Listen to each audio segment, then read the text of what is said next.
जाता है कि कोई व्यक्ति दोस्ती का पैगाम दे रहा है और 1 लाख सोनैया मुझे दे रहा है, तो कहते हैं, सिकंदर कहता है, ठीक है राजन, मैं आपके 1 लाख सोनैयों को भी स्वीकार करता हूं और आपके मित्रता के संबंध को भी स्वीकार करता हूं। आपने मित्रता का हाथ बढ़ाते हुए जब 1 लाख सोनैये मुझे दिए हैं, तो ये सिकंदर इतना हल्का भी नहीं होगा कि मित्रता का हाथ देने वाले के प्रति शत्रुता का हाथ रखे। इसलिए मैं भी अपना हाथ आगे बढ़ाता हूं और तुम्हारे गले से गले लगता हूं। कहते हैं, यही वो स्थान था जहां से सिकंदर को जीवन की सबसे अहम प्रेरणा मिलती है कि जिंदगी में संपत्ति से भी ज्यादा मूल्यवान कोई चीज होती है, और वो चीज दोस्ती की चीज है, वो मूल्यवान चीज मित्रता की चीज है। और कहते हैं कि तब 1 लाख सोनैये सिकंदर स्वीकार करता है, पर उसी क्षण वो अपने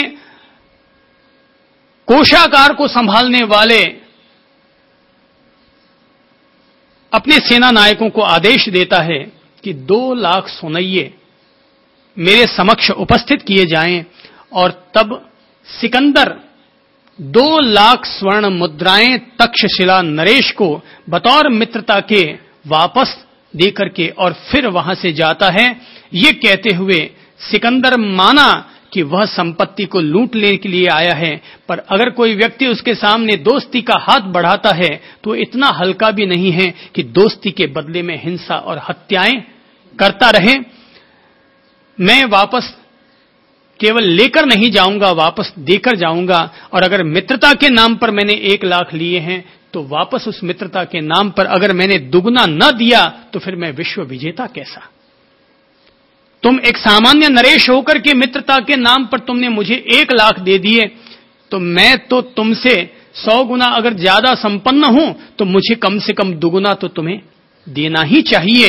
याद रखो भाई बहनों कि अगर अपन लोग अच्छा व्यवहार करेंगे तो वापस अच्छा व्यवहार लौट कर आएगा।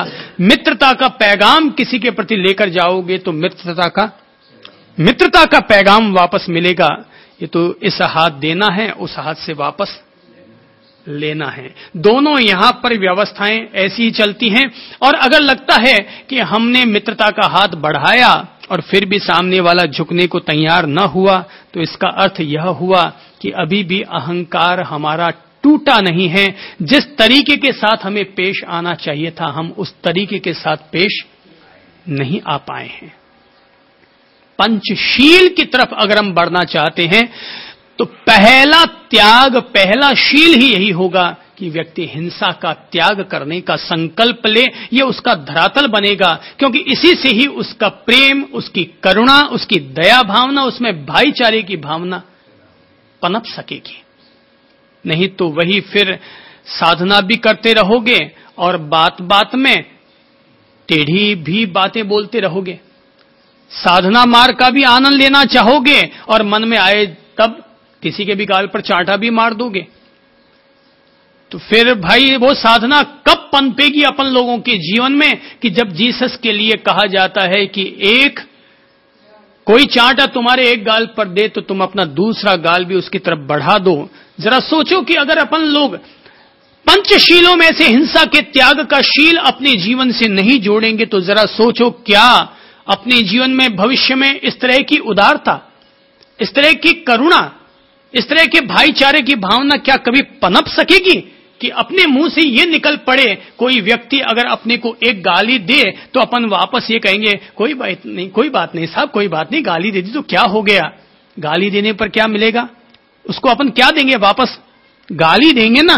पर अगर साधना के पथ पर अपन चल रहे हैं तो गाली देने वाले व्यक्ति को भी अगर गीत लौटा सके तो साधना सफल हुई। और गाली के बदले में गाली दी तो यानी कि कीचड़ के बदले में वापस कीचड़ उछाला, तो फिर साधना कहां हुई, केवल टाइम पास ही तो हुआ साधना के नाम पर। कहते हैं कि सिखों की परंपरा के बारे में मैंने पढ़ रखा है कि सिखों की परंपरा में जो महान गुरु लोग हुए, तो कहते हैं कि उन्हीं महान गुरुओं में से एक गुरु ने अपनी ओर से अपने दो प्रमुख शिष्यों को अपने पास बुलाया और कहा कि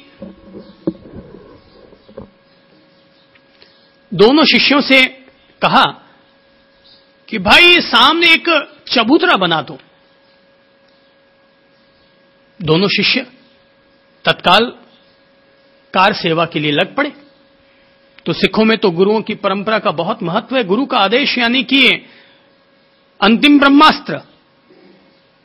तो दोनों शिष्य लग गए सेवा में। अगले दिन तक चबूतरा बनकर तैयार हो गया। गुरु गए पास में, देखा, बोले नहीं ये चबूतरा ठीक से नहीं बन पाया, दोबारा बनाओ। दोबारा बना दिया। अगले दिन फिर दोबारा बनाने के लिए दोनों लोग जुट पड़े। गुरु ने देखा नहीं ये भी जमा नहीं है, इसको हटा दो, वापस तीसरी बार बनाओ। कहते हैं कि 10-12 दफा बना दिया तो भी सही ढंग से गुरु को संतोष न हुआ।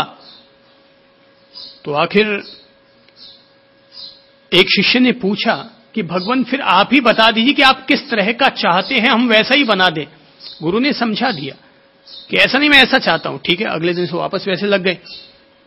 लेकिन फिर अगले दिन देखा नहीं ठीक नहीं बना। बोले गुरुजी जैसा आपने बताया वैसे कहा। नहीं मैंने ऐसा नहीं कहा, मैंने तो कुछ और कहा था। तो कहती इस तरह से 10-12 दफा और चबूतरे बनाए गए और तोड़ दिए गए। तो आखिर एक चेला अपना धीरज खो बैठा और कहने लगा आप भी गुरुजी क्या है, खुद ही बताते हैं, बुढ़ापा आपको आ गया, आप खुद ही कहने के बाद भूल जाते हैं कि चबूतरा ऐसा बनाना है और वैसा बनाना है, और अब आप ही भूल गए हैं। या तो आप पास में खड़े रह जाइए और बनवा लीजिए अपने सामने। गुरुजी मुस्कुराए, अच्छा भाई।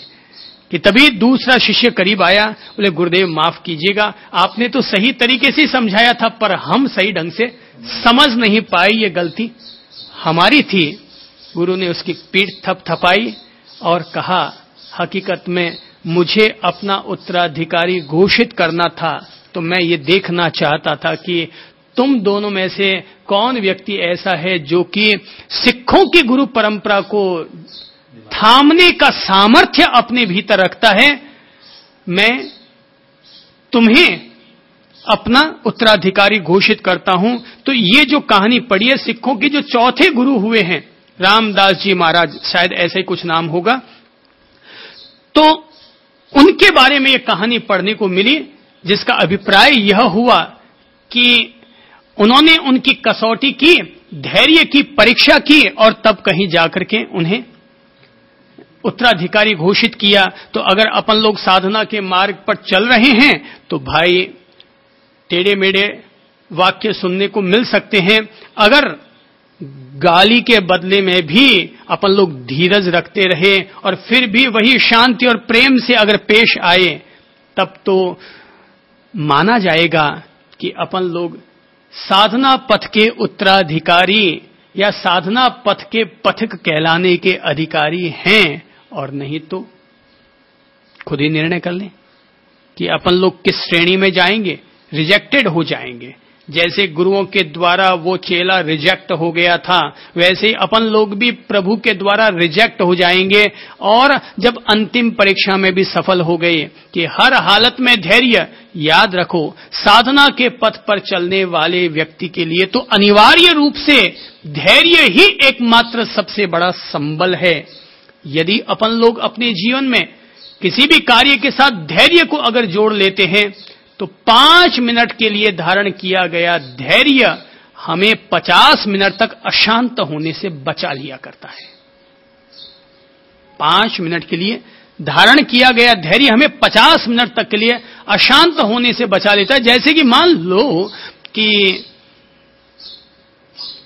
घर का कोई सदस्य बाहर गया है और वो 5 बजे का बोलकर गया, 5:15 तक नहीं आया, तो आप क्या सोचेंगे? अरे अभी तक नहीं आया, क्या हुआ, क्या नहीं हो गया, कहीं दुर्घटना तो नहीं हुई, कहीं एक्सीडेंट तो नहीं हो गया।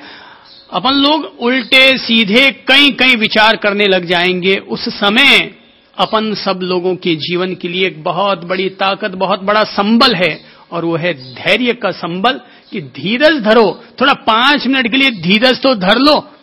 हो सकता है रास्ते में कोई एक्सीडेंट हो गया हो, वो उसको